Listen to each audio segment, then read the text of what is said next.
बहुत समय पहले की बात है। एक राज्य में राजा विक्रमसेन शासन करते थे।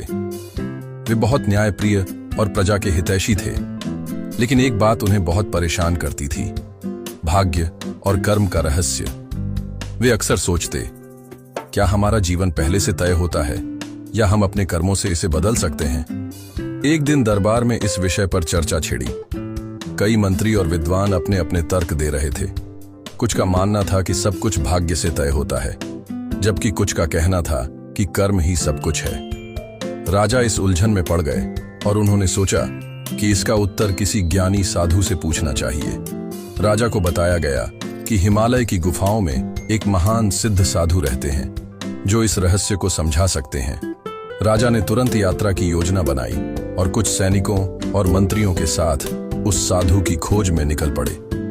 कई दिनों की यात्रा के बाद वे एक पहाड़ी पर पहुंचे, जहां एक गंभीर, तेजस्वी और शांत चित्त साधु ध्यानमग्न थे। राजा ने हाथ जोड़कर विनम्रतापूर्वक प्रणाम किया और अपनी जिज्ञासा उनके सामने रखी। साधु मुस्कुराए और बोले, राजन, मैं तुम्हारे प्रश्न का उत्तर दूंगा, लेकिन पहले तुम्हें एक कार्य करना होगा। राजा ने तुरंत हामी भर दी।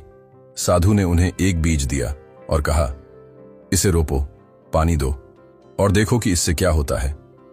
राजा ने बीज को वहीं मिट्टी में लगाया और रोज उसे पानी देने लगे।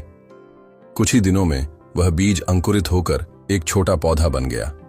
अब साधु ने कहा, राजा, यदि तुम इस पौधे को चाहो तो सुखा सकते हो और चाहो तो इसे बड़ा कर सकते हो।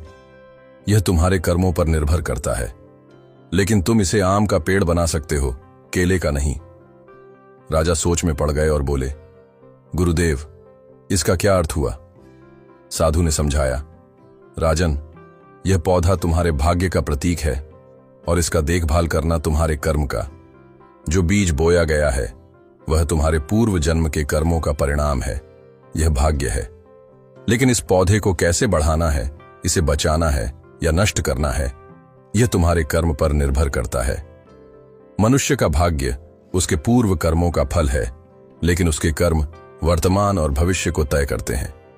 यदि तुम इसे सही तरह से पालोगे तो यह एक बड़ा और फलदार वृक्ष बनेगा, लेकिन यदि तुम इसे पानी देना बंद कर दोगे तो यह सूख जाएगा।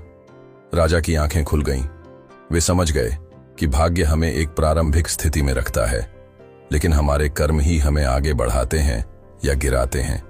उन्होंने साधु को प्रणाम किया और बोले, गुरुदेव, मैं अब समझ गया कि हमारा भाग्य हमारी परिस्थितियां तय करता है, लेकिन हमारे कर्म उन परिस्थितियों को बदलने की शक्ति रखते हैं। साधु मुस्कुराए और बोले, यही सत्य है। यदि मनुष्य केवल भाग्य के भरोसे बैठा रहे तो कुछ भी नहीं बदलेगा।